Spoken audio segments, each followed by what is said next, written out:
Երեայնակիցներ, ես մի քանի հարցի կցանկանայի անդրադառնալ։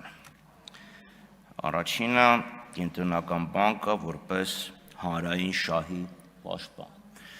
Լավ է իհարկե, որ պարոն Գալստյանը այդ հարցին անդրադարձավ։ Ես էլ փորձեմ դրան անդրադառնալ, որովհետև ստեղ մեր գնահատականները ակներևաբար տարբերվում են։ Վստահ եմ, որ դուք Ջորջ Ստիգլերի աշխատության հետ ծանոթ եք կառավարման տնտեսական էֆեկտի մասին։ Ինքը մի եզրույթ էր մտցրել շրջանառության մեջ, որը կոչվում է կարգավորող գրավում, regulatory capture, ոնց ուզում եք թարգմանեք, ռեգուլირующий захват։ Երբ կառավարություն իրականացնող ներողություն, երբ վերահսկողություն իրականացնող մարմինները ոչ թե հանրային շահն են սկսում պաշտպանել, այլ սկսում են պաշտպանել վերահսկվող սուբյեկտների կամ վերահսկվող տնտեսության շահերը։ Փառք Աստծո, մենք Հայաստանի բանկերի միություն իրանք այդ գործը շատ լավ անում են։ Կենտրոնական բանկը պետք է վերահսկողություն իրականացնի եւ թույլ չտա, որպեսզի բանկերը շահագործեն իրենց գերիշխող դիրքը եւ չարդարացված շահույթ ապահովեն ի հաշիվ բնակչության։ Հանձնաժողովում քննարկման ժամանակ ես այդ հարցը ձեզ տվեցի, դուք պատասխանեցիք, որ երբ մենք ունենք 3% ինֆլյացիա, սա ընդամենը 3% կամ 3.5, բանկային ծառայությունների սղաճը 7% է կազմում։ Ինչի՞։ Ինչու՞։ Այդ ինչ հավելյալ ծառայություն են բանկերը մեզ մատակարարում, որ կրկնակի թանկացրել են իրենց շահույթը։ Ծառայությունն լավ, շահույթը չասեմ, լավ, իրենց ծառայությունների գները։ Ոչ հավելյալ նոր պրոդուկտներ են մտել շուկա։ Ֆինտեխ դրա մասին չեմ խոսում, այսինքն ուղղակի պարզ կոմերցիոն բանկերը ինչ հավելյալ ծառայություններ են մատուցում։ Սպասարկման որակն է արդյոք ավելի բարելավել։ Application-ները լավ, on-line banking ավելի բարելավել է, թե չէ։ Վերջերս բանկերից մեկը բարդացրել է, որ ինձ տարիներ շարունակ այդ բանկում եմ գործարքանում, իրանք ինչ-որ մի բան փոխել են։ Օգուտ կա, չկա, այսինքն դա չի արվում։ Այս խնդիրը պետք է անպայման նայվի։ Տերմինալների մասին բազմաթիվ անգամներ խոսել են։ Սակագների ոչ տոկոսային եկամտաբերության մասին խոսել են։ Մյուս խնդիրը, ասում եք, վարկերի մեջ պահանջարկ կա եւ դա գները ճնշում է։ Հասկանում, ինքը ճնշում է դնում շուկայի վրա եւ չի թողում, որ վարկավորման գները ընկնեն։ Հասկանալի է, բայց միևնույն ժամանակ սրանով հանդերձ բանկերը իրանց առաքելություններից մեկից ոնց որ հեռացել են։ Վերջապես բանկերի նպատակներից մեկը, չասեմ առաջնային, երկրորդային, երրորդային, դա տնտեսության ֆինանսավորումն է։ Բանկային պորտֆելի էական հատվածը, մեծագույն հատվածը գնում է սպառման ֆինանսավորման վրա։ Սպառողական վարկեր, հիպոթեկային վարկեր։ Հիմա հիպոթեկային վարկային շուկան վստահաբար դուք ավելի լավ եք տեղյակ, թվերն ունեք, ես որակական ուսումնասիրությունների հիման վրա դա կարող եմ ասել, որ բացարձակ 90%-ը առաջին, ասկան մարդկանց հիմնական բնակարանն է, նենց չի, որ իրանք բնակարան են գնում, այդ բնականը դարձնում են եկամուտի աղբյուր եւ հետեւաբար դա չեն կարող ասել, որ դա ներդրումային բնակարան է, հիմնականում սպառողական բնակարան է։ Մյուս խնդիրը սպառողական վարկերի մասին։ Իհարկե տուն գնելուց հետո մարդիկ նաեւ սառնարան են գնում, բայց եթե մենք նայում ենք սպառողական վարկի միջին չափը, այդ հերնանիծածը սառնարանի քառորդի գնի է։ 250,000 դրամանոց վարկերն են գերիշխում։ Այսքան ակնհայտ է, չէ, որ ստեղ երկու գործոն կա, մարդիկ ովքեր չունեն, այս պահին իրանց եկամուտը չի հերիքում, իրանք գնում են վարկ են վերցնում այդ պահին սպառման համար։ Կամ կա ավելի վատ տարբերակ։ Կապենք դա խաղամոլության հետ։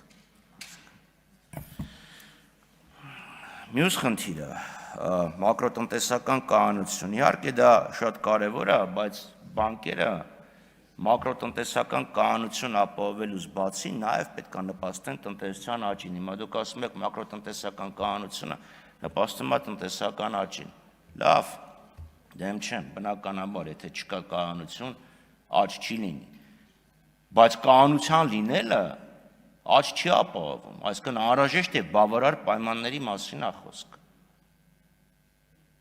Այսօր այս իրավիճակը, որը մենք ունենք դրամի հետ կապված, ինքը սպանում է մեր արտանող ձեռնարկություններին։ Դրամը անընդհատ ծանրանում է, արտանումները գնալով թանկանում են եւ արտանումների ծավալը նվազում է, կամ աճում է ոչ այնքան, որով կարող էր աճել։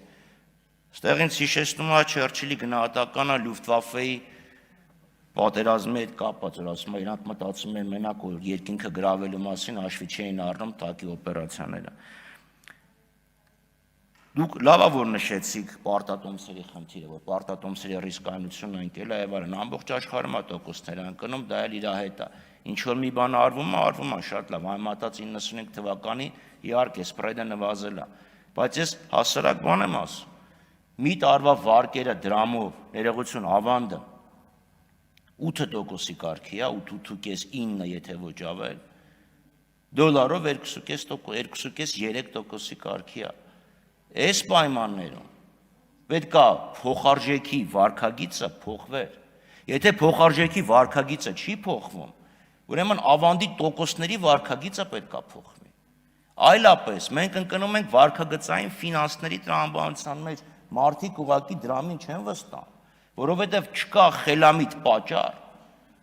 400 կամ 375,000 դրամը պահել $1000 մեջ եւ տարվա ընթացքում ստանալ, մի տարի հետո ստանալ ընդամենը 3%, երբ այդ 375,000-ը կարող ես ներդրես եւ ստանաս 9%։ Չկա տեղ տրամաբանություն։ Պարտատոմսերի մասն եք խոսում շատ լավ, այդ դեպքում խզումը պարտատոմսերի շուկայի եւ բանկային շուկայի միջեւ։ Դա ինչով է պայմանավորված։ Եվ մի հարց կա, որ եթե ձեր հետ լիովին համակարծիք եմ, ստեղ իրոք պրոբլեմ է, բանկերի հետ խոսում ես, ֆինանսական կազմակերպությունների հետ խոսում ես, ստեղ մեզ մոտ ճիշտ անցյալ աշնաններ, բայց նաև կենսաթոշակային ֆոնդերը եկան, մարդիկ ինչ են բողոքում, ասում են, որ մեզ հարցերի բարձրացրեց, ասում, բանկերը ֆինանսավորում են սպառումը։ Իրական տնտեսության մեջ փող համարյա չի գնում, ասում են, ձեռնարկություն կա, որ վարկավորենք, կամ ձեռնարկություն կա, որ ներդրում կատարենք։ Firebird-ի մասին նոր ասեցիք, անցյալ տարի այդ հսկայական փողերը ամեն մի կենսաթոշակային ֆոնդ ընդհանրապես մի իրական ձեռնարկության մեջ էր ներդրում կատարել։ Մեկի պարագայում ես կասկածներ ունեմ, որ այդ փողը Հայաստանից դուրս եկել գնացել է Իռլանդիա։ Բայց մենք ինչ դինամիկ աճող տնտեսության մասին ենք խոսում, եթե բանկերը ունեն լիկվիդայնություն, սարսափելի մեծ լիկվիդայնություն, բայց օրը ցերեկով լույսի ճրակով փորձում են վարկունակ ձեռնարկություն գտնել։ Իհարկե կասեք դա կենտրոնական բանկի գործը չի, փոխարժեքների մասով կարող այդքան համաձայն չլինեմ, բայց իհարկե դա կառավարության խնդիրն է։ Բայց այդ դեպքում մենք պետք է տեսնեինք հստակ ուղերձ կենտրոնական բանկից կառավարությանը, որ մենք չունենք վարկունակ, բանկունակ, bankable ձեռնարկություններ։ Պրոյեկտների մասին չի խոսքը, տնտեսության մասին է, ձեռնարկության մասին է խոսքը։ Լավ, շատ համառոտ մյուս հարցի մասին։ Շատ հաճախ մեր քաղաքացիները գալիս է բողոքում են, ասում են, լավ, մի տարի, 2 տարի, 3 տարի առաջ ինչ որ փոքր մի հատ խախտում եմ արել, ընկել եմ սև ցուցակի մեջ, չեմ կարողանում դուրս գալ։ Այս հարցը լուրջ քննարկման առարկա պետք է լինի, այսինքն ես հասկանում եմ, որ բանկերն են իրանք ռիսկային քաղաքականություն ունեն, բայց կարծեմ կենտրոնական բանկը հանրային շահի պաշտպան լինելու հանգամանքից դրդված պետք է անպայման բարձրացնի։ Այսինքն մարդը 3 տարի ավրա, 2 տարի առաջ ինչ որ ժամանակով, կարճ ժամանակով չի կարողացել վճարել, խնդիր է եղել։ Ես իմ ամբողջ կյանքում մի անգամ եմ, որ իմ կրեդիտ քարտի վրա մի 3 օր ուշ եմ վճարել, երբ նախարար դարձա։ Ժամանակի ծանրաբեռնվածության պահով մոռանում ես վճարումը կատարես։ Հիմա դա պետք է անպայման քննարկման առարկա դարձնել եւ ինչ որ մի դեպ հարցով կարողանալ մեր հայրենակիցներին ընդառաջել եւ այս սև շուկաների ներողություն եմ խնդրում, սև ցուցակների քաղաքականության վերանայման խնդիրը դնել բանկերի առաջ, շնորհակալություն։ Բաբկեն Թունյան անացուկ։